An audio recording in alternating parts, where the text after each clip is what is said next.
श्रीमात्रे नमः। श्री गुरुवे नमः। गुरुचरण में नमन करते हुए आज हम श्लोक 21 का बहुत आसानी से अर्थ समझेंगे और उस भाव में जाएंगे जहां हम उस माँ के स्वरूप को विजुअलाइज कर सकें, ताकि हमारे लिए ललिता सहस्त्रनाम बहुत आसान हो जाए। मेरी इतनी मेहनत का बस यही को एक छोटा सा प्रयास कर रही हूँ उसका माध्यम बन के, कि जब आप ललिता सहस्त्रनाम पढ़ें तो सिर्फ आप सहस्त्रनाम या श्लोक ना पढ़ें, आप उस भाव में जा सकें। जो भाव वाले हैं वो भाव में जा सकें, जो लॉजिक वाले हैं उस लॉजिक को समझ सकें। तो ये सिर्फ आपके लिए एक संस्कृत के श्लोक ना हो, ये आपका जीवन हो, जैसे ये मेरा जीवन है। ठीक, श्लोक 21 को जो समझने आए हैं उनसे एक छोटू सा रिक्वेस्ट, श्लोक 20 को एक बार समझ लीजिएगा, क्योंकि इसमें आत्मा की फिर से शुद्धता उसकी बात हुई, एक भावनात्मक रूप जो इसका है, ठीक है, एक सांकेतिक रूप जो है। तो श्लोक 20 को समझ लेंगे तो श्लोक 21 आपके समझने के लिए बहुत आसान हो जाएगा। तो चलिए बिना देरी के शुरू करते हैं। पहले मैं भावनात्मक अर्थ बताऊंगी, उसके बाद जो इसमें सांकेतिक अर्थ छुपा है, जिसका अर्थ आप वो कर सकते हो, वो समझाऊंगी। सर्वारुणानवद्यांगी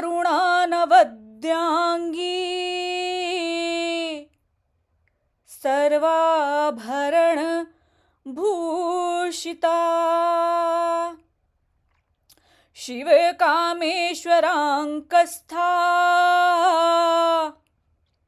शिवा स्वाधीन वल्लभा। अब इसको समझो, क्या बोल रहे हैं? सर्वारुणा, अरुण क्या होता है? लाल रंग। हाँ, तो इसमें क्या बोला गया है? जो लाल रंग, यहाँ लाल रंग किस चीज का बोला गया है? सर्वारुणा, अरुण रंग, जो सभी प्रकार के लाल, treasure, she is a treasure house of beauty. लाल रंग किस चीज को दर्शाता है? अच्छा आप बताओ, आंख बंद करो, आपके सामने लाल रंग आए तो आपको क्या दिखेगा? जोश आएगा ना लाल रंग को देखकर, ऊर्जा आएगी, शक्ति आएगी। तो यहाँ लाल रंग दिखाया गया माँ की मातृशक्ति और सृजनकारी। माँ के ने ही तो इस दुनिया को सृजन किया ना। वो कौन है? मूल प्रकृति, कामेश्वर, कामेश्वरी। शिव के साथ मिलकर उसने ना जाने कितने अखंड ब्रह्मांडों की संरचना करी है, ठीक है, उस ऊर्जा ने। तो यही बोला गया है कि वो लाल, इसीलिए यहाँ पे आप सिंबॉलिक को समझो कि क्यों बार बार आपको लाल कलर बोला जा रहा है। ठीक, तो अरुण, रेड कलर उसकी मातृशक्ति का प्रयोग है, उसकी सृजन शक्ति का प्रयोग है। और यही बोला जा रहा है वो सारे ब्रह्मांड में जितना लाल, जितनी सुंदर हो सकते ना, सर्वारुणा, जो संपूर्ण सौंदर्य, जो संपूर्ण तरह से पूर्ण है अपने में, जो सौंदर्य, कहीं से कोई कमी नहीं है माँ के सौंदर्य। मैंने अभी पूरा श्लोक 1 से लेके ध्यान श्लोक से बताया कि वो कितनी सुंदर है। नहीं देखा तो जाके देखिए, तो उसकी सुंदरता में कोई कमी नहीं है, इतनी सुंदर है वो। ठीक, ट्रेजर हाउस ऑफ ब्यूटी। उसकी मातृशक्ति, उसकी सृजनकारी शक्ति, कोई जवाब नहीं है। मेरी माँ के बराबर कोई नहीं, टाइप करिए, हाँ, मेरी माँ के बराबर कोई नहीं। अब क्या बोला गया है? सर्वाभरण भूषिता, जिसने, एक तो अब सुंदरता की बात हो गई, और जिसने सब तरह के आभूषण पहन के रखे हैं। दुनिया में जितने भी आभूषण हैं, सुंदर आभूषण है, वो उसने धारण करके रखे हैं। शुरू के श्लोकों में देखिए, उसके मंगलसूत्र पे गए थे, उसने माणिक्य की मणि पहन के रखी थी। बाकी जो उन्होंने गले में बांधा, कमरबंद बांधा, पायल बांधा, ये सारे आभूषण है ना, तो इस पे ध्यान लेके गया है। तो ये माँ के आभूषणों पे ध्यान है। शिव कामेश्वरांकस्था, जो शिव की गोदी में बैठी हुई हैं। शिवा स्वाधीन वल्लभा, जिसने शिव को अपने अधीन करके रखा है। ये तो हुआ भाव का अर्थ। भाव का अर्थ में क्या होंगे? मेरी माँ बहुत सुंदर है, आंख एकदम भाव में चले जाओ, मेरी माँ के बराबर कोई नहीं, इतनी सुंदर है। एक बच्चे के लिए उसकी माँ दुनिया में सबसे सुंदर होती है, सबसे सुंदर। दुनिया में तुम उसको कुछ भी दिखा दो, उसकी माँ, मेरे को तो मेरी माँ चाहिए, अम्मा अम्मा अम्मा। अब इसका सांकेतिक मीनिंग समझते हैं। माँ सबसे सुंदर है, तो यहाँ किस चीज की बात की गई है? वो कौन है? ललिता, आत्मा की ललितमयी अवस्था। तो जो सबसे सुंदर आत्मा की सर्वोच्च अवस्था क्या होती है? जब आप अपने शुद्धतम स्वरूप में होते हो। दुर्गा सप्तशती यहाँ फिर से आपकी आएगी। मैंने बोला ना, ललिता सहस्त्रनाम श्री विद्या का फाउंडेशन आपकी दुर्गा सप्तशती में। दुर्गा सप्तशती में माँ ने किसका वध किया था? सबसे पहले विष्णु जी ने मधु कैटभ का वध किया था। मधु कैटभ कौन है? आपके राग और द्वेष के संस्कार हैं। राग कौन? किसी ने आज मुझे, मैं एक सिंपल सा यूट्यूबर का मैं एग्जांपल दे रही हूँ, ठीक है, मैं यूट्यूब पे वीडियो बना रही हूँ, किसी ने लिख दिया, मैडम बहुत अच्छा आप बता रहे हो, बहुत अच्छा समझा रहे हो। मेरे दिल को बड़ा अच्छा लगा, हाय कितना मेरे लिए, मतलब मेरी इतनी तारीफ हो रही है, ठीक। अब किसी ने एक कमेंट कर दिया, क्या बकवास समझा रही हैं आप, आपको समझाने का तमीज है? ये कैसे कर रही हैं आप, ऐसे नहीं बोला जाता, शास्त्रों में ये बात नहीं है। अब क्या हुआ, दिल को तकलीफ, मैंने देखा सुना, उसने कुछ बोला नहीं, मैंने पढ़ा उसकी वाणी, यहाँ पे एक संवेदनाएं जागी और उसके लिए क्रोध जग गया। फिर मेरे अंदर क्या जगा, अहंकार जग गया। मैं इतना बढ़िया पढ़ा रही हूँ और ये मुझे बोल रहा है आप कैसे बकवास पढ़ा रही हो। तो याद करो, पहले चैप्टर में दुर्गा सप्तशती की उन्होंने क्या वध किया था, मधु मतलब कोई आपसे मीठा बोल रहा है, कैटब कोई आपसे बुरा बोल रहा है। मधु बोल रहा है तो आपके अंदर लग रहा है मुझे और देखना है और देखना है, और कमेंट देखूं, और कमेंट देखती जाऊं, और कमेंट देखती जाऊं। कोई भी यूट्यूब का वीडियो बना रहा है, वो मधु का संस्कार है। और कल उसने आपके लिए गलत बोल दिया, कैटब, आपने उसके लिए द्वेष जगा दी, उसको कैसे बोला तुमने मेरे लिए। तो आत्मा की शुद्धतम अवस्था क्या होती है, देवी क्या करती है उसमें, वध करती है। तो जब आप अपने राग द्वेष से ऊपर हो जाओ, कोई आपको अच्छा बोले तो ठीक, कोई बुरा बोले तो ठीक, मैं क्या कार्य कर रही हूं, मैं उसका माध्यम बन के, उसका एक इंस्ट्रूमेंट बन के मैं कार्य कर रही हूँ। तो इसी तरह आपके भी, आप डेली में आप एग्जाम्पल देख लो, किसी ने आपको बुरा, ऑफिस में बॉस ने बुरा बोल दिया, ठीक है बोल दिया, बॉस है, एक दिन की नौकरी है, निकल लेंगे भाई, ठीक है सुन लेते हैं, लेकिन मैं उसके दिल में कोई द्वेष नहीं लाऊंगा। कल उसने मेरे लिए बोल दिया, पहले जज करो जो वो बोल रहा है क्या वो सही बोल रहा है। अगर वो सही बोल रहा है तो यानी मुझे कुछ ठीक करने की ज़रूरत है। अगर वो गलत बोल रहा है, डजेंट मैटर टू मी, ठीक। और किसी ने बहुत तारीफ कर दी, कल उसने आपकी बुराई कर दी, तो फिर ये जो राग है आगे द्वेष के कारण बनता है। तो उसको देवी ने मधु कैटब का वध किया। उसके बाद दूसरे से चौथे चैप्टर में देवी ने किसका वध किया, महिषासुर का वध किया। अब महिषासुर कौन है, महिषासुर कोई ऐसा राक्षस, दुर्गा दशहरा आता है ना, उसमें दिखाते हैं देवी ऐसे खड़ी हुई है, महिषासुर को मार रही है, भैंसे से निकल रहा है। महिषासुर कौन है, आपकी महिष बुद्धि है, अहंकार से भरी बुद्धि है। हर वक्त आप एक अहंकार में जीते रहे। तो महिषासुर को बहुत अहंकार था, तो आपको भी तो हर वक्त एक अहंकार होता है ना, अपने धन का अहंकार होगा, आपको अपनी पोजीशन का अहंकार होगा, आपको अपने ज्ञान का अहंकार होगा, सारे अंग, मुझसे ज़्यादा कोई ज़्यादा ज्ञानी नहीं है, मेरे से बेहतर कोई नहीं है, मैं इससे अच्छा। अगर आज मैं एक छोटू एग्जाम्पल, ताकि आप एकदम कनेक्ट कर सको, मैं आज आपको बता रही हूँ, मेरे अंदर ये अहंकार आ गया, मैं ही सबसे अच्छा बताती हूँ और दुनिया में मेरे से अच्छा कोई नहीं समझा सकता, और कोई समझा रहा है तो मेरे अंदर का कैटअप मेरे से अच्छा कैसे समझा सकता है। तो अहंकार को मेरे चोट लगेगी ना, तो फिर क्या आएगा, मेरे अंदर क्रोध जागृत होगा, फिर मैं क्या करूंगी, मैं उसकी बुराई करना शुरू करूंगी। अब देखो, एक संस्कार अहंकार ने कितने सारे निगेटिव, तो मेरी आत्मा की शुद्धता क्या हुई, खत्म हो गई। देवी क्या है, शुद्धतम अवस्था है, ललितमय अवस्था है, तो वो क्या कर रही है, महिषासुर को मार रही है। तो आपके अंदर का जो अहंकार है वो पूर्णतः खत्म हो रहा है।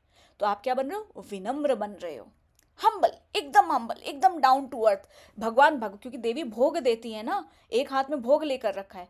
जिस दिन आपके अंदर अहंकार आना शुरू हुआ, मैं ही सर्वश्रेष्ठ हूँ, मैं बहुत अच्छा कर रही हूँ, मेरे से ज़्यादा कोई अच्छा नहीं बोल सकता, मेरे से ज़्यादा अच्छा कोई नहीं पढ़ा सकता, अगर ये अहंकार डेवलप मेरे पास तो देवी जो दूसरे हाथ में मोक्ष वाला पकड़ी ना, तुरंत मार के खींचेगी। दुर्गा सप्तशती में देखो कितने बेदर्दी से मार रही है महिषासुर को। तो तुम्हारे अंदर ऐसी सिचुएशंस तुम्हारी लाइफ में आएंगी कि आपके अंदर के वो महिषासुर को मारेगी। तो कभी भी अहंकार नहीं लाना है, ठीक। अब जो बाकी के चौथे के बाद क्या चैप्टर था, उसमें वो शुंभ निशुंभ को मार रही हैं, धूम्रलोचन को मारी। धूम्रलोचन कौन है, आपके अंदर की इग्नोरेंस है। आप ये सारा कर्म, आज आप ललिता सहस्त्रनाम सीरीज पे आए हैं क्योंकि उस भगवती की कृपा है, लेकिन आपको क्या पता कि आप इग्नोरेंस में कर्म करते जा रहे हो। मुझे भी नहीं पता था, लिटरली मुझे नहीं पता था कि मैं एक के बाद कर्म करती जा रही हूँ। मेरे अंदर अहंकार आया, मुझे पता है, किसी ने बोला, मुझे बड़ा अच्छा लगा, मुझे पता ही नहीं कि अच्छा ये राग का संस्कार जग रहा है। किसी ने मेरे बोला अच्छा लग रहा, तो अब क्या हो रहा है, मेरे अहंकार पोषित हो रहा है, मैं ही बहुत अच्छा पढ़ाती हूँ, है, वाह वाह वाह, मेरे से तो अच्छा कोई टीचर नहीं। एक किसी ने कमेंट किया था, मैडम आपके गले में सरस्वती बैठी है। अब वो राग मधु ने जागा, अहंकार को, महिषासुर को पोषित किया, हाय मेरे गले में तो सरस्वती बैठी हुई है, अब कोई तो मेरे से तो अच्छा गा ही नहीं सकता। तो क्या है, गलत है ना। तो देवी देखो कितने बेदर्दी से महिषासुर को मारती है। अगर ये संस्कार मैंने अपने अंदर जागा तो वो होगा। अब महिषासुर, और क्या है, धूम्रलोचन कौन है, मैं इग्नोरेंस में हूँ। अगर मैंने दुर्गा सप्तशती नहीं पढ़ी, ललिता सहस्त्रनाम नहीं पढ़ी, तो मुझे तो पता ही नहीं, मैं संस्कार पे संस्कार बनाए जा रही हूँ। तो उस अज्ञानता को देवी हटाती है आपके अंदर। तब आज मुझे इस बात का रियलाइजेशन है कि ये सारे संस्कार बनाने की एक मशीन, फैक्ट्री है मेरा ये शरीर।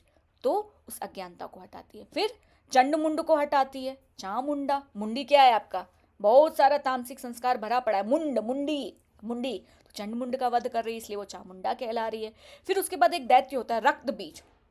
रक्त बीज की कहानी क्या होती है?